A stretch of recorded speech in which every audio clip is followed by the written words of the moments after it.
আসসালামু আলাইকুম বন্ধুরা, তোমাদের কাছে আরেকটা নতুন ভিডিও নিয়ে চলে এসেছি। মাছের পকোড়া। এখানে সামান্য নুন দিয়ে দুটো মাছ ভালোভাবে সিদ্ধ করে নেব। সিদ্ধ হোক, আমি এখানে মশলাটা বানিয়ে নিই। একটা পাত্রে নিয়ে নেব ধনে পাতা, পেঁয়াজ, কাঁচা লঙ্কা, রসুন কুচি। সবাই তো চিকেন পকোড়া, মাটন পকোড়া খেয়েছো, কেউ কোনোদিন মাছের পকোড়া খেয়েছো? যদি খেতে চাও আমাদের রেসিপিটা দেখে বানিয়ে নাও। 2 চামচ কর্নফ্লাওয়ার, 2 চামচ বেসন,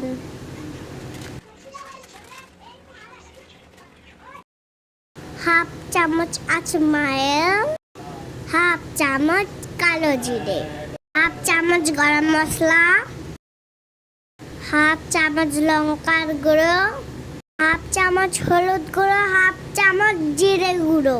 সব মিক্সার একসাথে মাখিয়ে রেখে দেব। চলো দেখি মাছটা সিদ্ধ হয়েছে নাকি। মাছ সিদ্ধ হয়ে গেছে, উঠিয়ে নেব। একটা পাত্রে রেখে ঠান্ডা করে নেব।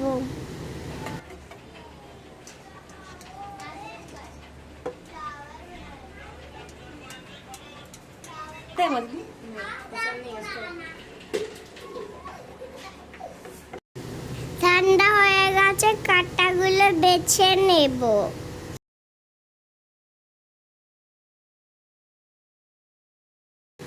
দেখতেই পাচ্ছ পুরো মাছ বেছে নিয়ে। চলো এবার ওই মিক্সারে মাখিয়ে নিই। ভালোভাবে চকুটে মাখিয়ে নিতে হবে, চপের আলুর মতন করে। দিয়ে দেবো সামান্য লবণ। আবার ভালোভাবে মাখিয়ে লবণটা মিশিয়ে নেব। দেখতেই পাচ্ছ মাখানো হয়ে গেছে। এবার চলো এবার ভেজে নিই।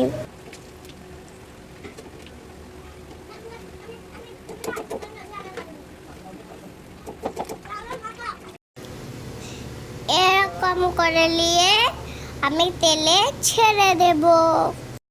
সব এক এক করে দিয়ে তেলে ভেজে দিচ্ছি। দেখো এক পিসটা ভাজা হয়ে গেছে, উল্টিয়ে নেব।